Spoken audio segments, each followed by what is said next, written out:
This segment brought to you by Sure Crop, liquid crop nutrition delivered right to your farm.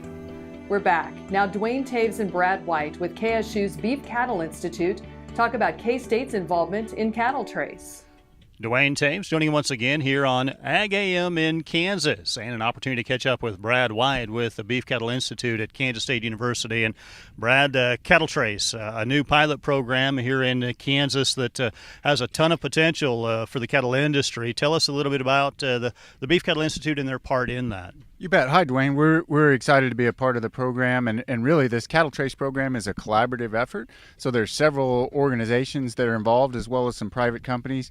One of the things that we really want to do is make Cattle Trace an independent third-party entity. So it is a combination of those groups that are involved, both the Beef Cattle Institute, Kansas State, some other folks at Kansas State, as well as Kansas Livestock Association, Department of Ag, and some individual private companies as well. So this program is going to kick off this fall. It's got 3 different objectives that we're looking at going through. One of them is, the first objective is to build the infrastructure. So a lot of work has been done with traceability. Not a lot of that has looked at the technology. What we're really evaluating is how we can track that data and track a calf all the way from the cow-calf side all the way through to the packer.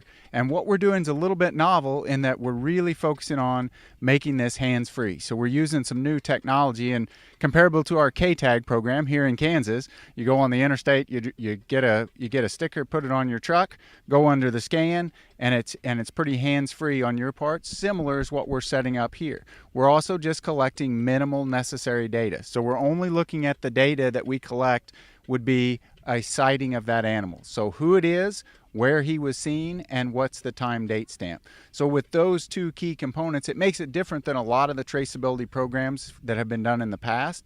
And from that, we can get the disease traceability. So our first objective is to set up that goal, set up that system.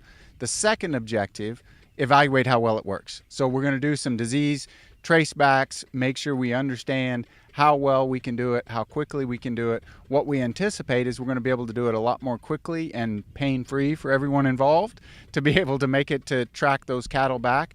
And from that, we can tell if there's a disease problem, we can answer it more rapidly for the industry.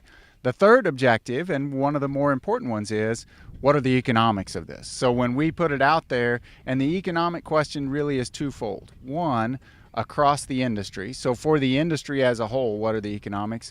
And then we have to think about different sectors. So the sectors of the industry, the cow-calf, the stocker, the feedlot, the packer, each have different economic type programs and would have different economic impacts. So we want to see how the disease traceability program would impact them, and then operationally, what are some of their activities? How could they go and use a system like this that would be advantageous for them, also for the industry? So with those 3 objectives, we're starting the program. We're going to build the purpose-built infrastructure. We're going to test how well it works for disease traceback, and then we're going to look at the economics. So it'll be a 2-year project. The first year will kick off this fall. We're hoping to enroll 55,000 cattle that will go through the program.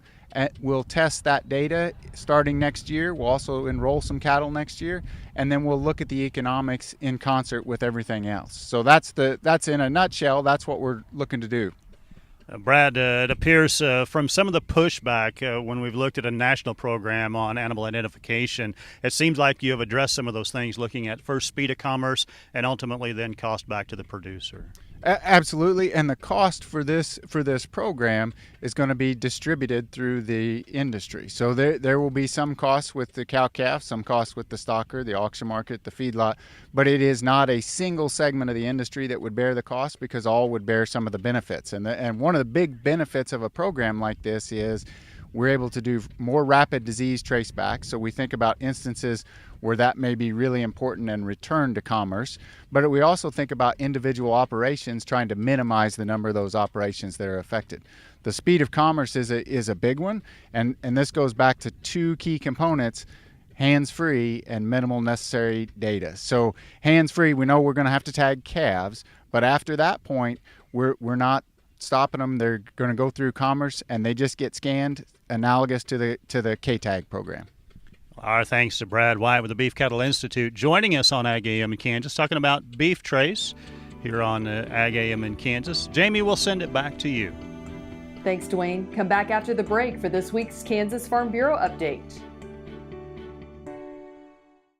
KFRM is one of the largest farm radio stations in the nation, dedicated to informing and entertaining rural listeners from northern Oklahoma to southwestern Nebraska.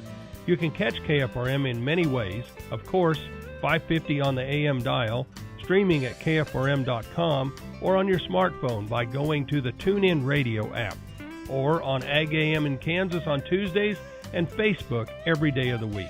KFRM, tune us in. You'll be glad you did.